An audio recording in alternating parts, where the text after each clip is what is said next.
Hey guys, I'm super excited here at the Mind Power podcast. I have my guest, Justin Hryckowian.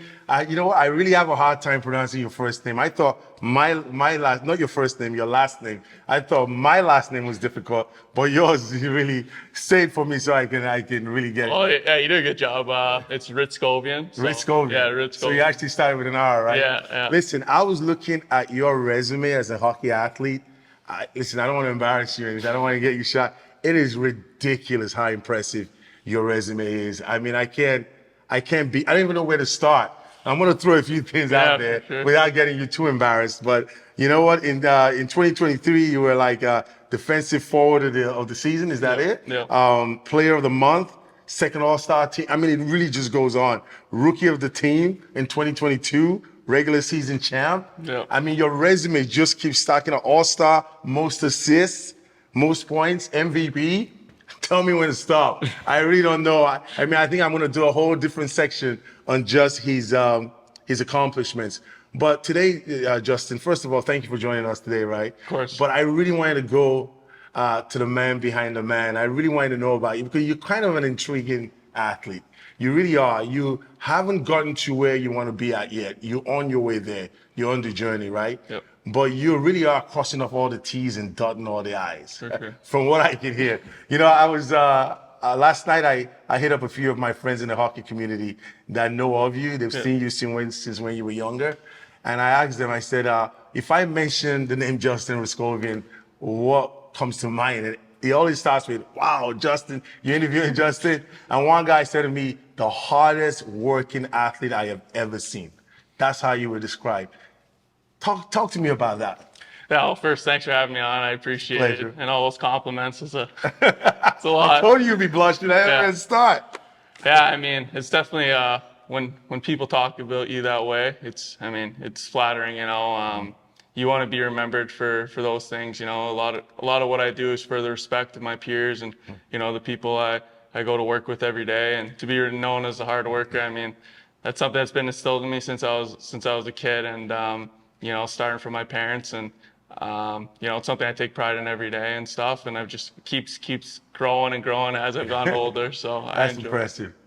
So, you know when they say hard worker, I really want to get to the nitty gritty. Our parents tell us hard work gets you where you want to get to, right? Have you found that to be the case for you? Because you've always been a hard worker, but has it always got you to where you want to get to? I truly believe it has. I've always believed in myself and that the hard work will pay off. Eventually, some way, somehow. It's not always gonna be linear. It's not gonna be straight up. It's not gonna be you work hard, you're gonna score the next game, or things are just gonna fall in your lap. It's always a rocky road, but you just gotta be able to stick with it and trust it. And I feel like it's gotten me in a great position now. And honestly, like when the going gets tough or I don't know what to do, I mean, my first instinct is to just put my head down, go back to work, and like it's gotten me to where I want to be so far. So just gotta keep going with it. So talent is not enough? No, I really don't think so. I mean, some people for yes, like some people don't have to work as hard. They have natural talents, and but I truly believe that to maximize your full potential, you just gotta put in more. Absolutely. The way I see, I'm glad you said that, to maximize your full potential, because there's some people with talent, right? But when things get really tough, where do they go to? Yeah. When talent meets talent, talent is no longer enough, is it? When you're in a room full of talented athletes and you're being competitive, at some point, you've got to be able to reach down deep. Wouldn't you say that? For sure. I mean, it's something you see the more and more you get older. It's crazy. Like you'll see people in professional sports, they'll talk about their diet and they're eating like candy bears and stuff and all that. And you're like, how is he so good? And sometimes for a guy like me who's always had to do a little more, do a little extra, it's like, how is that guy, having so much success? But I truly believe that like if they did more, they applied more, they'd be at an even greater level, you know? So, I think like I'm not jealous of someone for that, it's just the way things have to be done. And, you just have to accept that. It's you against you at the end of the day. Absolutely. You cannot outperform your own mindset and what you think of yourself, right? I know there's probably a lot of kids that play hockey watching this right now. And some kids that are very talented, they haven't always had the best experience. So I want to touch on that, especially when you mentioned about you being a guy that has to do a little bit more just to be on the same par as everybody else that is somewhat talented, but you find is more talented than you. Can you take me back to your experience growing up in hockey where you've had a really tough experience, but you were able to move forward in spite of that? Because I've seen some athletes really get broken down. And I'm thinking to myself, how did they get back up and keep moving? Yeah.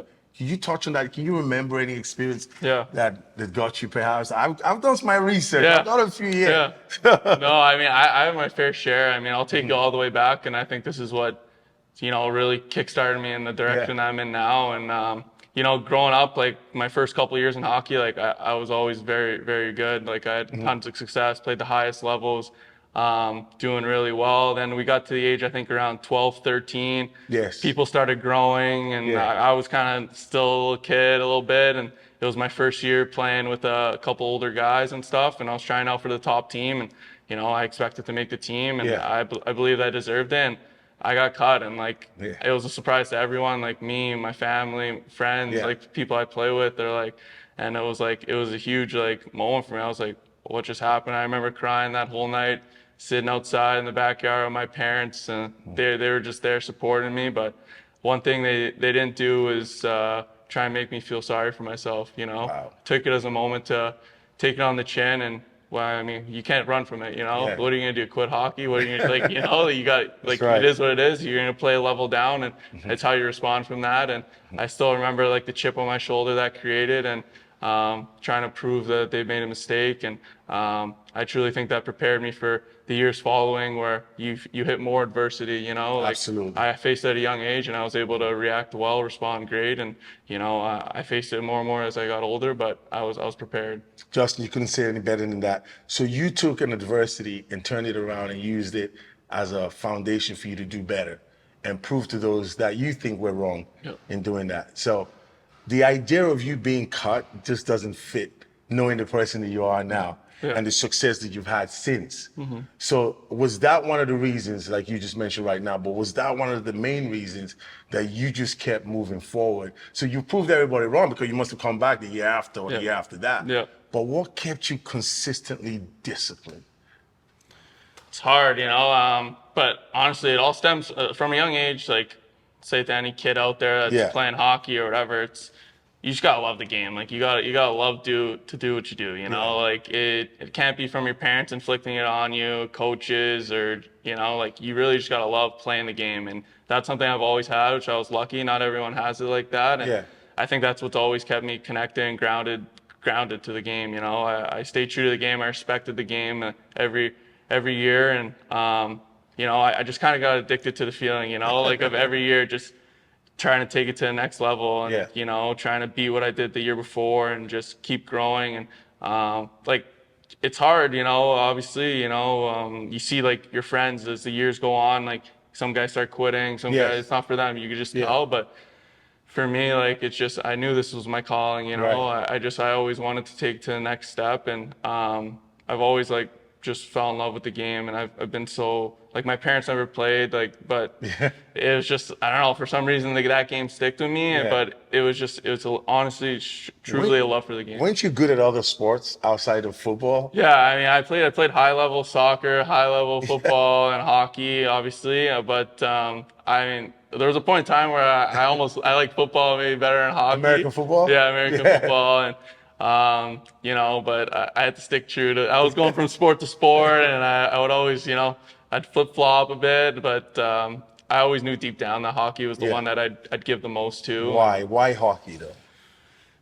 I don't know. I think being from Montreal, obviously, there's a big hockey influence in this area, and I don't know. I think it's just stuck with me. I was very good at a young age and stuff, but something about it, just being a part of a team, being part of a group of guys your age, and just trying to come together and do something. And at a young age, I felt like a leader on the teams, and that sat right with me. I felt like I can impact winning and being a part of something bigger than myself. So that's fantastic. You know what, Justin, to be honest, I think with you, it's a little bit more than being good.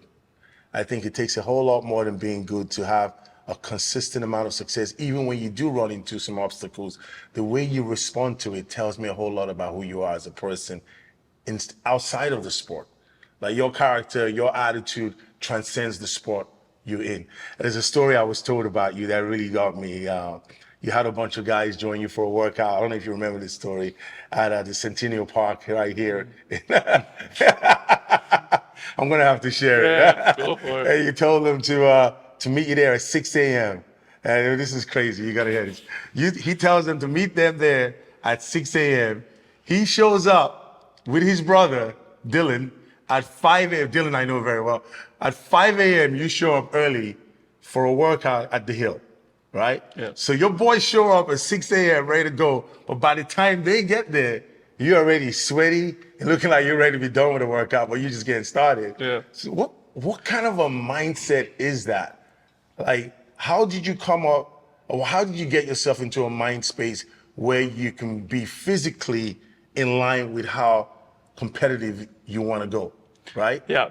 A lot of people think they want to do something like that. Like, I hear that story, I'm like, yeah, I could do that. I can get up at 5, I'll get my friends to go at 6, but I'll go get an hour early workout. Yeah. I could say it, but doing it is a whole different ballgame. For sure. Now, how did you get yourself to that space?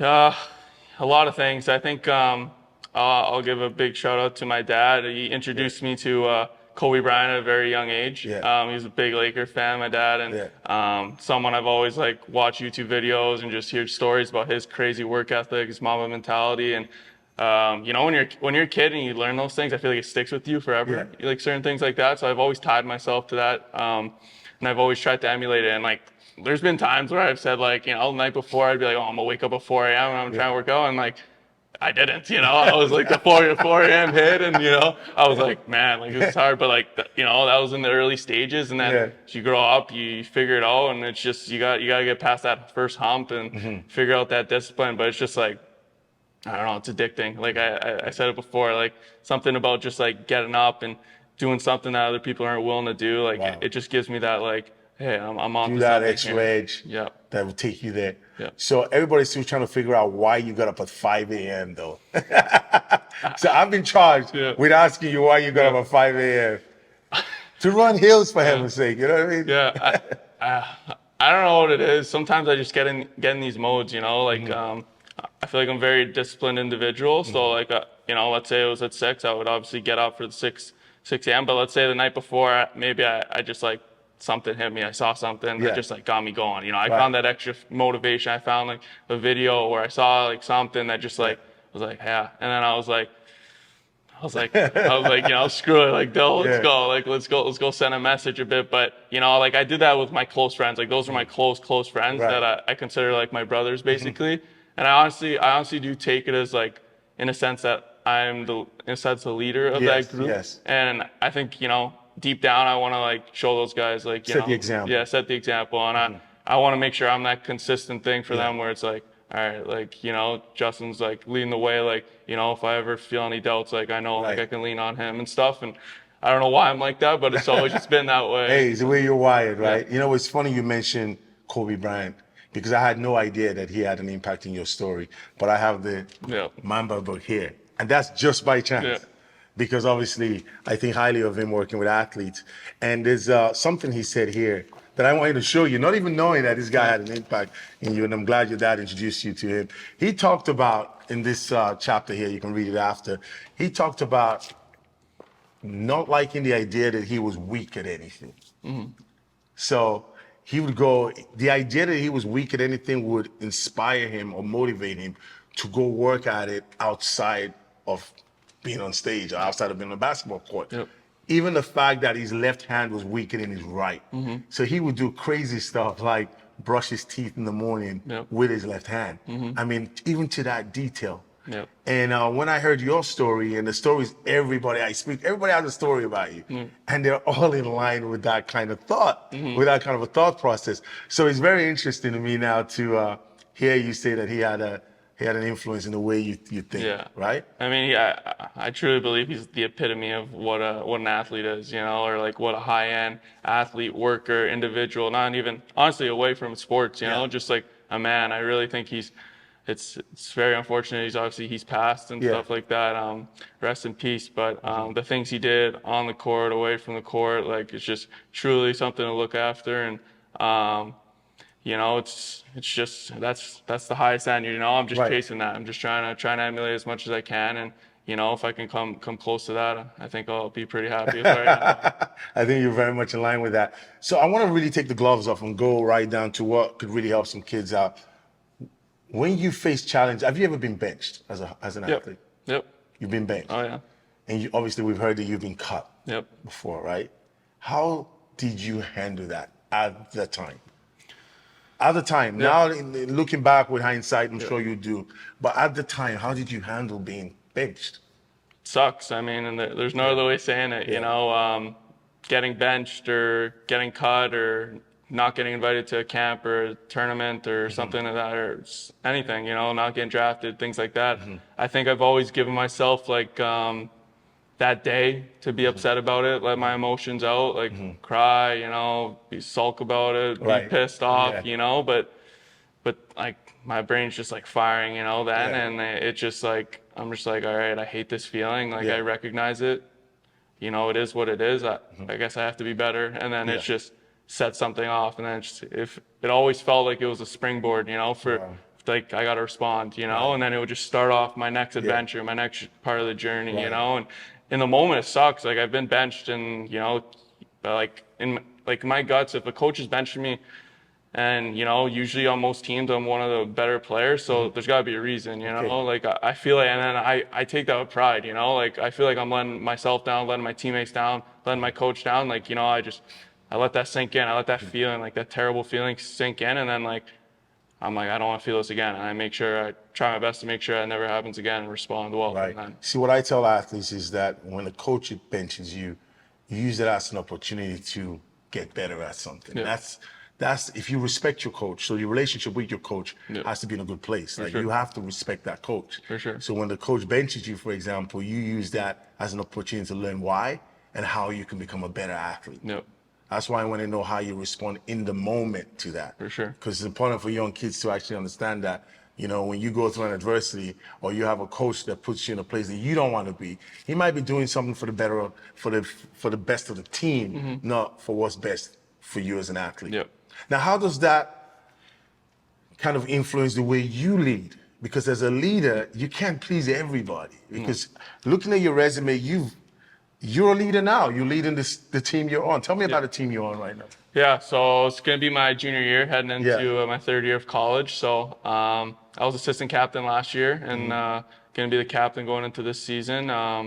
We had a couple disappointing seasons, I'd say, the last 2 years with the talent we had. Yeah. We had unbelievable talent in terms of players. And, we still had, like, compared to most teams, we still had good seasons, but we know we wanted more. We were able to reach more. We just didn't reach that. So I think this summer, spending time with the guys and talking after last season, like we were walking into the season with a big chip on our shoulder. We want to change the way things have been done in the past a bit and get back to the winning ways, but more about the way we do things and Right. the getting that respect back, having pride in the way we go about our day to day and stuff like that, and be a work-based team. And I'm really excited about the opportunity to lead a group of men, especially at this point in time. Like my brother's gonna be there obviously next year, which is like unbelievable to think about. And I'm really taking this moment as a great opportunity for me and him and those guys, Right. and I'm not taking it lightly. I read this quote a couple weeks ago, and it was like the strength of the wolves within the pack, and the strength of the packs within the wolf. Wow. So kind of goes like back and forth Yeah. there a bit, but if I would consider myself, let's say for this example, I'd be the wolf. I need need my pack to be just as strong Yeah. for me to be my true self, Yes. my highest ability, and then goes the other way around.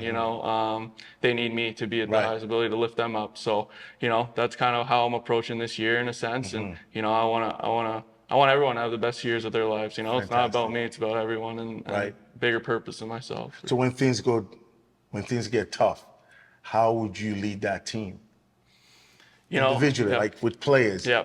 I really want to get to the personal aspect of it. How would you inspire a player that's having a tough time on the team? It depends a little bit on the type of person and your relationships and stuff like that. But personally, like I'm always first guy. Like personally, if guys going through a tough play, get benched, or he's struggling in the last couple games, like I'm more the type of guy to put arm around his shoulder to start.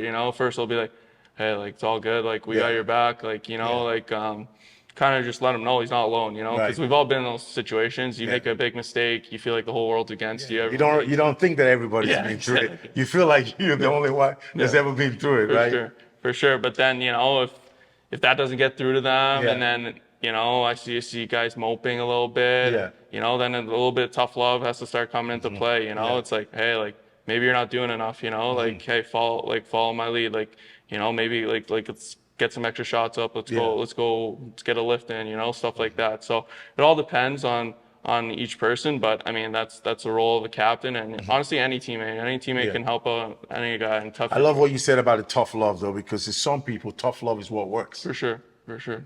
If you pander to their weaker side, it really doesn't affect them. Yeah. But tough love and calling them out on what they need to work on and put it in front of them could really inspire them to get going, For right? sure, So that leadership aspect is so important. Now, even as a leader, I want to know how you prepare before your games.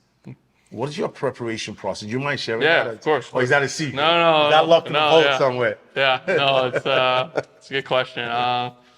Yeah, I mean, I'd like to consider myself very prepared for games. Yeah. Take pride in that, obviously, because you want to show up to the game time and feel like you've given yourself the best chance to succeed. And that's kind of what, from Monday to, we play Friday, Saturday usually. So Monday through Thursday, you're doing everything it takes to be your best on Friday and Saturday. So. The night before I'll start with, I'll do an ice bath always the night before the game.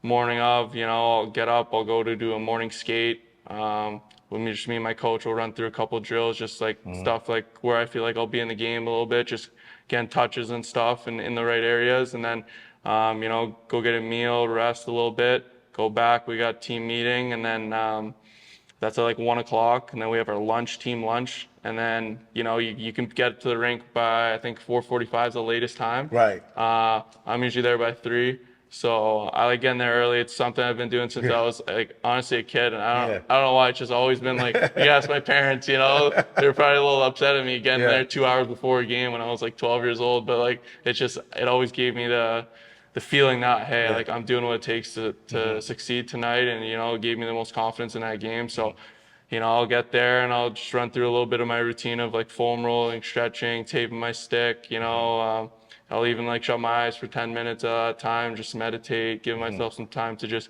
get away a little bit. And when puck drop comes, I feel like I'm not the type of guy to be like amped up, I'm more of like calm, cool, collected, like I feel ready, like, and it's go time. Yeah, there's a guy that I like is a boxing champion, Mike Tyson, of all time. And I've actually met Mike Tyson in Arizona, funny enough. You hear his voice, he sounds like a girl. When you see him, he's intimidating. But he said something on one of his documentaries that I thought was interesting. He said, in the locker room, he's nervous, he's scared. Even when he's walking towards the ring, he's shaky. But the second he steps into that ring, he feels like a god. For sure. Quote unquote. It's too late to be nervous. Preparation is done. It's showtime. So before you step on the ice, I'm talking about moments before you step on the ice. You have a visualization process that you go through when you think about this game of how it's going to go. Is there? I heard you say meditation. I love that, and that's powerful, right? Meditation. Could you just touch on that a little bit more, elaborate a little bit more on that? Yeah, well, before the game, your mind's racing a little bit. You're thinking about everything, thinking about how many situations you'll be in, and just about, you're nervous, obviously. It's like, I did all this, like, hopefully it works out, but that's sports, like, you sacrifice that time and all that effort to hopefully get the best result. And, that's why I feel like the nerves are there, because it's like, man, like, I really hope this pays off. But I think that's a good feeling, obviously. So before the game, I just try and just focus on the basics, like, I'll be in a state where I'm just eyes shut, just thinking about my first shift, the first play, winning that first face-off, just the basics, like keep my head up, get low, like simple things, telling myself like, be calm, stuff like that, just like positive self-talk that just gets me in the zone where I feel like I'm kind of the only person in the arena, and I feel like it just gets me more prepared than I don't know, just like yelling and shouting, and Yeah. that doesn't really work for For me. you, yeah. But then like as Yeah. soon as you step on that ice and like the thinking kind of goes away, and it's Right. just like it's It's all instincts action. and let's go. I like a couple of things you said. You say you think about the basics, doing the Yeah. basics, and positive self-talk. Yeah, The power of positive self-talk is limitless, for right? sure. Especially when you're in action. So positive self-talk, when does that come into play for you outside of the start of the game? Like, do you find yourself doing a positive self-talk exercise during the game? Yeah. Oh, yeah. Well, especially on the bench, obviously in hockey, when Yeah. you have shifts, you have 30-second shift, you come back to the bench, Right. spend a couple of minutes. So you get back, you're talking to your line mates and type of thing like, hey, boys, we're going good. We got the next one, stuff Yeah. like that, And I feel like it keeps me in the game, keeps me engaged, and it's also just like reinforcing the little things. So it's never like, I need to score. I need to, Yeah. if you do that, I feel like you're just working against yourself. You're setting yourself up for disappointment, Yeah, possibly, for right? sure. So it's just simple stuff. It's like, boys, let's go, let's give a good one. Let's be reliable this shift, like stuff like that. And It's awesome. it works for me. Something else I wanted to touch on, because you see I'm hitting everything right now. Yeah, for sure. It's great. So what I want to touch on is the effect of a negative body language. I speak to a lot of athletes about this, right? Yeah. Where they think they look all right on the ice, but as soon as things don't go their way, you can tell just by looking at them. How does that affect the team? And how does that affect the way they perform? You want to touch on Yeah. that? No, I mean, everyone could see it, like, especially as a spectator. I remember as a kid, my parents would call me out for it too when I was like doing stuff, and in the heat of the moment, it's hard Yeah. to keep yourself in control every single time. There'll obviously be times where you blow up, and you want to try and limit those, but you, especially in a sport where you're going against guys and stuff, I never want to show the opponent that, they're Yeah. frustrating me or Yeah, they yeah. got me where they want me, They got an edge, or I'm yeah. tired or I'm pissed off, like, so that's why, you got to try and take pride in holding yourself to high standard and just making sure that, hey, like, just keep it together. Like, don't drop your head, right. stuff like that, or don't start freaking breathing so heavy like when you're tired, like it shows everyone. He's telling everyone the whole story. Everyone in the whole that don't even know what's going on in Yeah. the game, they're watching can tell Yeah. it, So it can have a huge effect on a team. And that's why you try and when someone is struggling with that or someone's losing their cool a bit, you need teammates there to pick them up and be like, hey, we're good, we're good. Yeah, keep your head up. Yeah. Okay, so let's take a shift for a little bit, and you know what? I found out. I think you're one of the few people I know that is really not on social media. What's going on there? What is your deal with social media? You don't want to be voted sexiest athlete in the world, or what? What's going on? What is your deal with social media, man? Where's the hate coming from? I mean, I was on it like growing up and stuff. Yeah. But the last couple of years, I decided to just get away from it. I don't know. I think it just honestly, a lot of it, just like spent too much time thinking about it a Right. little bit. And I think sometimes it promotes like a little bit. Some stuff's not too real in a sense. It shows, depicts like the highlights of everyone's life Yes, and stuff, yes, and yes. rather than like the day to day Yeah. and what really goes into it. And Yeah. I felt like I was like, sometimes I'd be posting stuff to get reactions to make Yeah. myself feel good. I'm like, this doesn't mean anything. I mean, we're deep down, and I just didn't think that was like a good feeling to have or like perspective. And now I embrace the idea that like everyone's like kind of like, oh, like what's he doing? Like where is he? And You like the curiosity. I like that way more, honestly. And I've truly like kind of separated myself from that stuff, and I like it. It kind of gives me a little different feel on things, and gets away from that like trying to chase in validation from people. That's what I get when I read that. When I heard that, actually, I said somehow you've managed to prioritize your authenticity, like being real to who you are as a person was more important to how people see you as a person. Like it didn't matter to you. Yeah. What mattered to you is who you are. So long as the people you love and those that are around you that you care about know who you are, it seemed that was a priority for you. I mean, at some point, you're going to have to be on social media. Yeah. With your success, you can't run away from it. You know what I mean? Yeah, for sure. So, but it was interesting to me that you chose to do that. You took charge of your life and how you're seen and how you want to see. It really didn't seem like it was about anybody else. It's about your relationship with yourself. For sure, yeah. And it's just something that I've kind of like, as you grow up, you go through high school, you're in those phases and stuff, but I've always felt like I've always felt different than like the pack, you know, and there's always been things that I've tried to separate myself from them in a sense. And like, for example, like prom, like I never went to prom. Like You never went to prom? no, like that was, Good that gosh. was, you know, like that was I like, never went to prom. like I don't, like that was my thing. Like even before the year even started, I was like telling myself I'm not going to that. Like, and everyone's like, you're crazy. Like, why are you doing that? And I was just like, I don't know, like what's there to celebrate? You know, like I don't feel like I don't know, like I just and like you know, some people like are like, oh, like it's a little extreme, but like for certain, like for me, like I was like, yeah, like you know, like I felt good about that decision, and I was like, I don't need to do that. Like, what am I celebrating? Like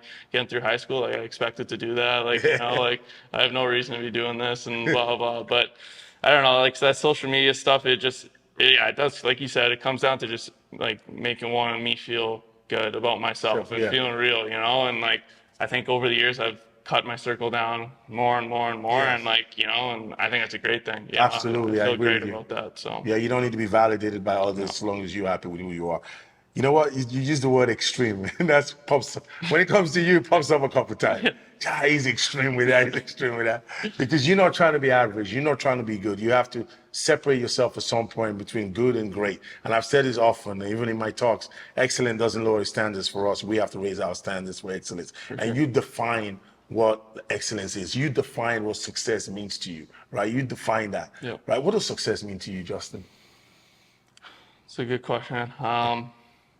Honestly, for me, it's doing something where I can be proud about myself, and not the other way around, where I can make other people proud. First, I have to make myself proud, and then yeah, sure, the people around me can be proud of me as well. But if it's only the people around me that are proud and I'm not, then something's wrong, you know. So for me, I just want to deep down, you know, every individual knows like if they feel good about what they've been doing, and if they feel like they're giving themselves all they got and stuff like that. And I hate that feeling of feeling like I could have done more, or I haven't been given. And then like someone like you know like no matter what, you can play a game and you can suck and or you didn't prepare yourself, and you know that deep down. But then like for example, your mom could be like, oh, great job, you played a great game, like and like you're the best, like it's all good. But it's like that doesn't feel good for me, you know, like you know deep down. So you know, it's always about, because I know I can live with myself if I did the work and I feel good about that. So I think that's always what I'm chasing, if I'm just proud of the effort I put in, because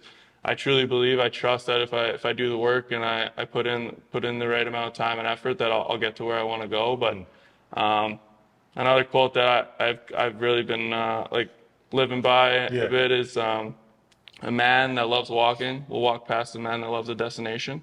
Oh, that's a good one. You know, that's a good. We gotta write that one down. That's a good one. So yeah, I think that one just kind of. Could you repeat that again so they can catch it? Yeah. So a man that loves walking will walk past a man that loves the destination. Yeah. Profound. Yeah. I like it.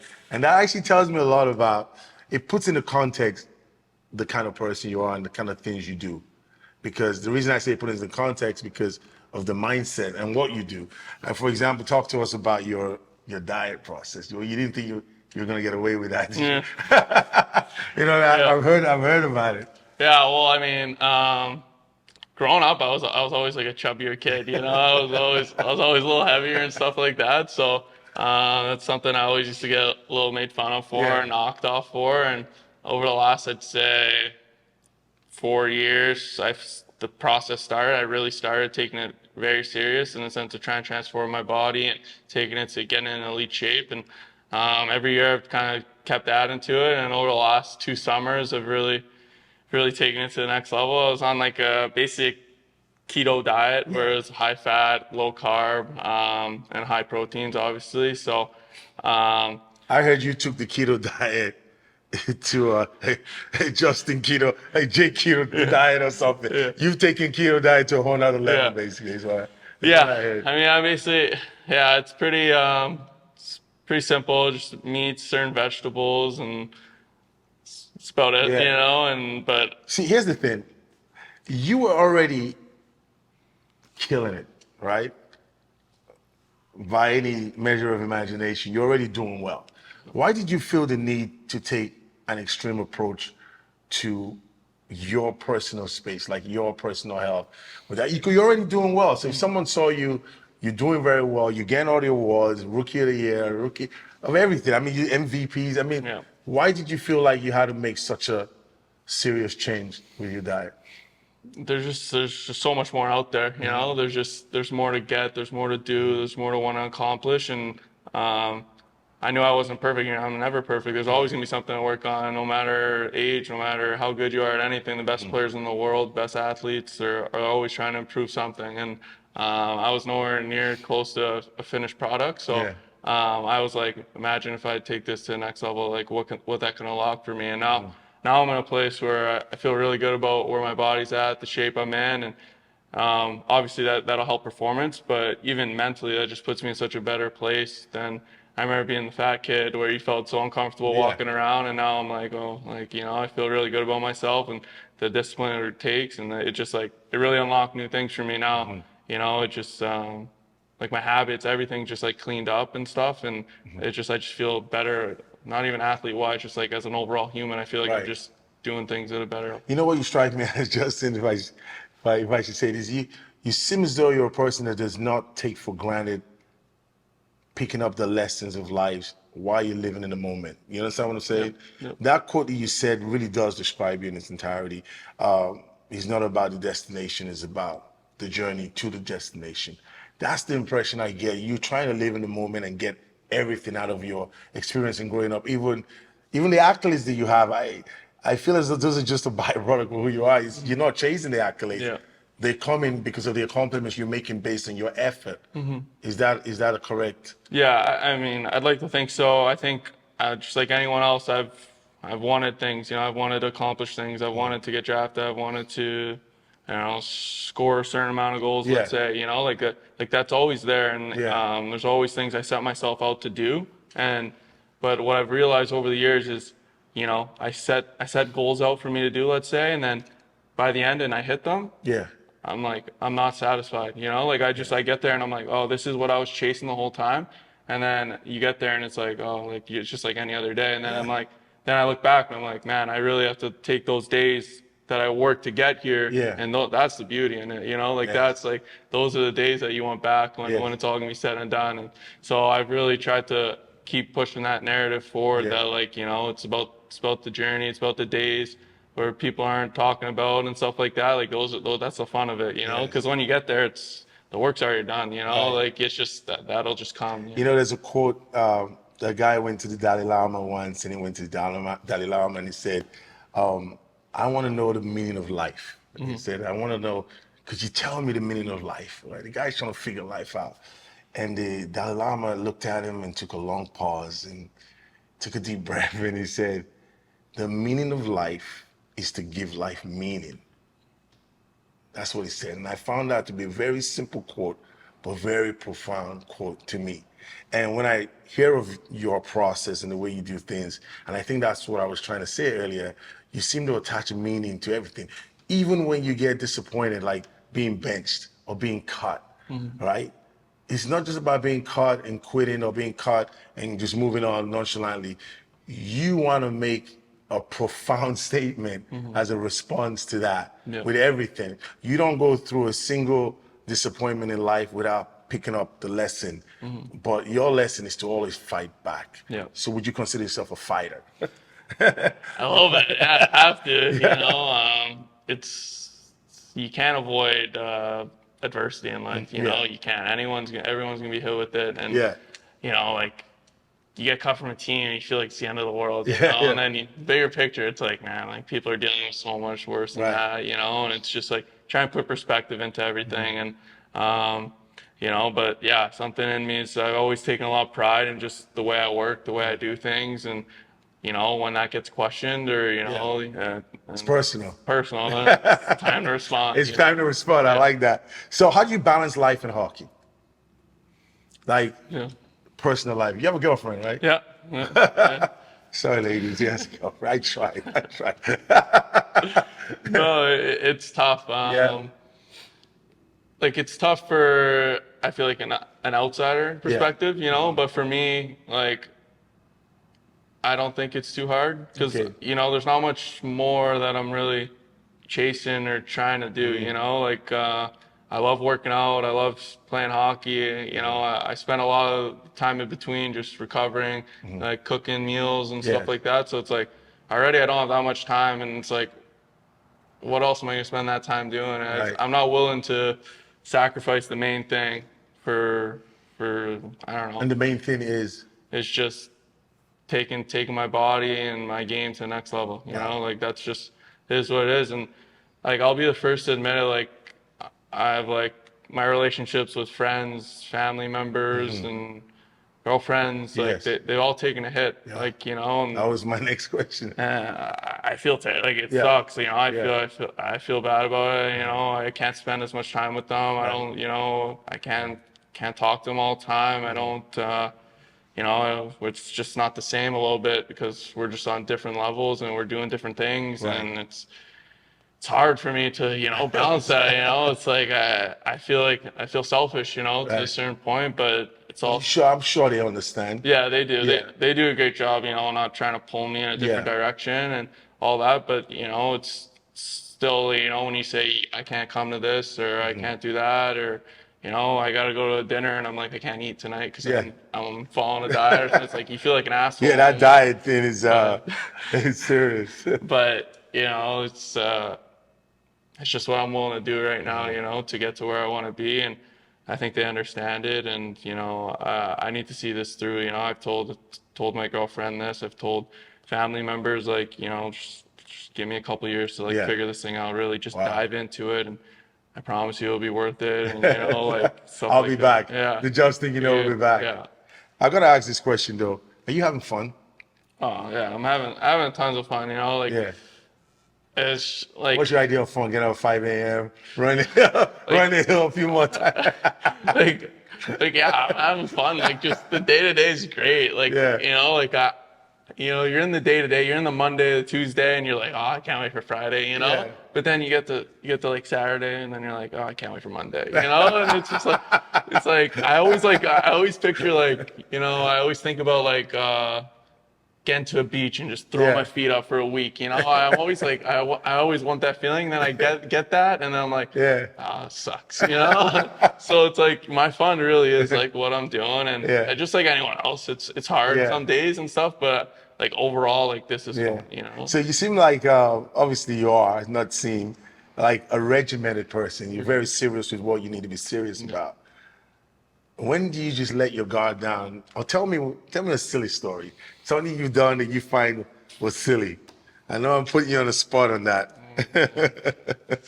I don't know. I mean, I like, you know, like, let's say like going out with the guys or, Yeah. you know, just with people. Like, I always like doing it for like an event, you know, like I don't just go out like on a Friday or Saturday just for whatever, you know, Yeah. it's gotta be birthday or it's gotta be like, Are you we serious? had a big win, like we had a big win and Yeah. it's like, okay, There's gotta be a reason. yeah, there's got to be a reason. You know, I don't just do it just to do it. You know, but I don't know. I went to 50 Cent concert a couple days ago with my Is that your buddy. favorite artist? I love 50 Cent. Oh, 50 It's like- not Tupac Shakur? No, I Oh, don't- man. I don't- We need to talk. We need to talk. Well, go for it. Yeah, I was there with my older brother, my uncle, my dad, and one of my buddies, and like Yeah. it was just great to like just be in a different setting and just Yeah. like you know take that in and stuff. Like I love doing normal stuff too, you know. It's just not all the time, you know. So, but yeah.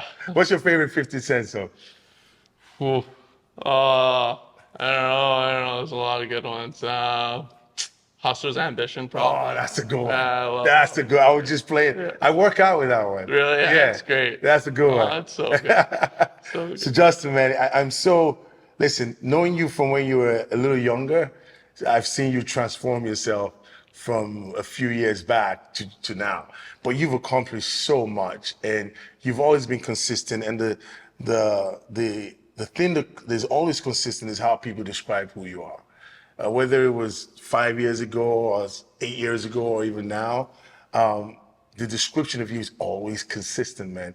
So I'm proud of you for the accomplishments that you've had, but I'm not at all surprised by it, right? What advice would you give or leave with the younger athletes or even the older athletes that are out there that may be looking for their direction or stuck in a crossroad? I would like for you to leave them with something, because you've definitely been through it. You've been through being on the fourth line, I'm sure. You've been through being benched. Yep. You've been through being cut. Yep. We see all the successful people and we just assume Yeah. they're just born talented, they're born gifted, and they'll be blessed with good luck. But it's not always the case. Yeah. Well, what advice, like what would you leave some of the folks watching today, especially the kids? Yeah. Yeah. I mean, first thing, like if it truly is what you love, you know, like if you find whatever you do that you love the most, and you're lucky to find it. Like I was lucky to find it at a young age, you know, not everyone's able to find like their niche, you know? So, if this is truly what you're about, and maybe you don't see the light at the end of the tunnel, like you gotta trust that it's gonna be there. You know, that was one thing for me. Like there's always moments like, oh, like is it worth it? Like am I gonna make it? Like, you know, but I didn't have too many moments of that. You know, I've always believed, you know, from a young age that I'll make it happen somehow. Like, you know, I'll be at the front door. I'll have to knock the door down if I have to get in, you know? So I think in moments of adversity or when you're faced with challenges, you just got to always go back to that belief that, hey, you're going to make it happen. Like if you're really putting in the work, you're really doing the day-to-day stuff to where you feel like you're giving yourself the best chance and the results aren't there right now, you just got to trust that it's coming. And that's the hardest thing to do when the results aren't coming, but you've been working so hard and it's frustrating, you know, but it's going to come. It's going to come at some point. I see so many examples in real life. I just watched Steph Curry's documentary, like same exact story, barely recruited out of high school, like goes to a low D1 school at Davidson, and people are all doubting him, scrawny little kid, and then he's best Look player. what he did with his career. It's unbelievable. Tom Brady, same thing. Like, and it's like, they're no different than us, you know? Like it's just, you know, and I read this thing where it's like, life, you're kind of writing your own story, and like that's really what like I feel like I'm doing, and it's like you have the opportunity to choose which way you want to go with it, you know. So every chapter you're the author of it. Exactly. So if you really commit to it, you can write one hell of a story. Could create a masterpiece. Exactly. Justin, it's been a pleasure. Appreciate it. And I appreciate you very much. Thank you. This part of it is just going to be a bonus. I want to ask you something else real quick. Your relationship with your parents as a hockey player growing up, because this is something I find a lot of hockey kids have a challenge with. The overbearing parent, the overbearing father that wants their kids to win more than the kid wants to win.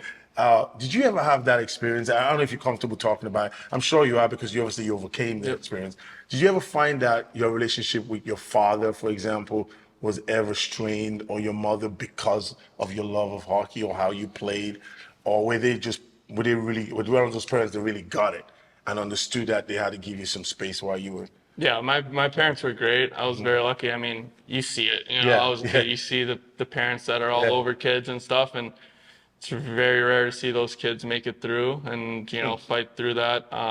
There's obviously moments where like your parents are hard on you, like a little bit, like after a game, you know, like I've always gone that talk, but it's always been, for me, it's always was harped on work ethic, you know, like it would never be, how didn't you score 2 more goals or whatever, you know. It was always like, oh, you weren't working hard. And like, this is obviously more as I was younger, you know, when I was in the younger stages, and which like I probably wasn't, you know, you know, but my parents were never really cared about how many goals I scored or all that. They just wanted me to go out there and work hard. They spent so much money and time at the rinks growing up, and you know, when they could have been spending on other stuff, so I might as well work, you know, while they're there, if they're gonna do that. And I always took that serious, you know. I knew I was grateful for the opportunity, and my parents did an unbelievable job. My mom was at the rink more than anyone, I think, growing up, and she always lived in the room. she always supported us, and was never too hard on us at all. Like they all just kind of, my dad as well, like just supported me throughout the way, and just made sure to be a good teammate and work hard. And I'm very fortunate for that. Like it could change your kid's whole trajectory within the sport. Absolutely. You could make or break their excitement about what they're passionate about. You could kill that passion. For sure. If you're overbearing. For sure. My other question, this is possibly the last question, is have you ever had any bad coaches that you considered bad that you didn't get along? And how did you respond to that?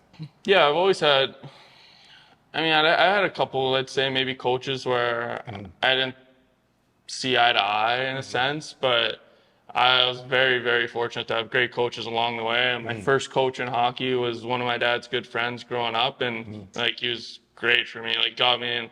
he just knew the game really well, and I was best friends with his son, and we played together, and like that was just like the best introductory to hockey ever. Like it was just Wow. like Who was that?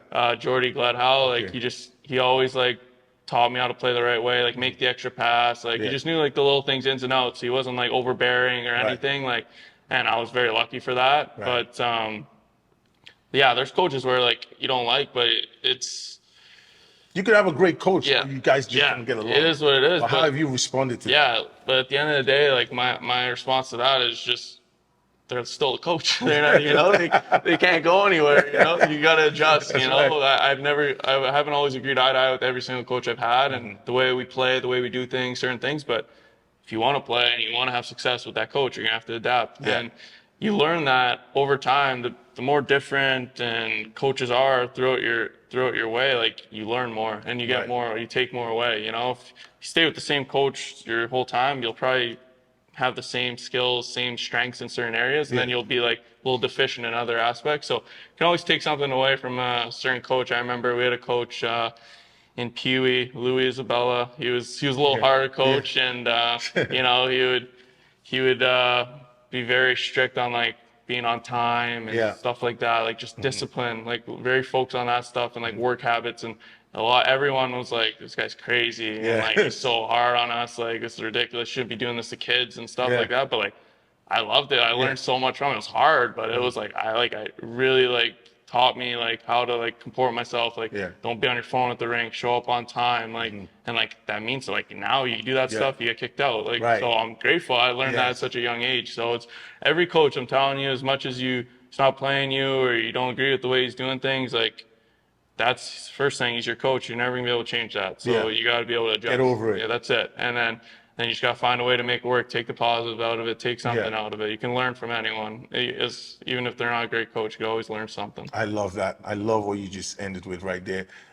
No matter how you feel about them, you can learn from anyone. Yeah. So take the lessons and forget the pain of it. Yeah. Just take the lessons Exactly. with you and grow from that, Yeah. right? Hey, I gotta thank you again. Appreciate it. I appreciate it. Thank you. Thanks so much for Yeah. coming in, Justin. Of course. Thank you, guys. Cheers.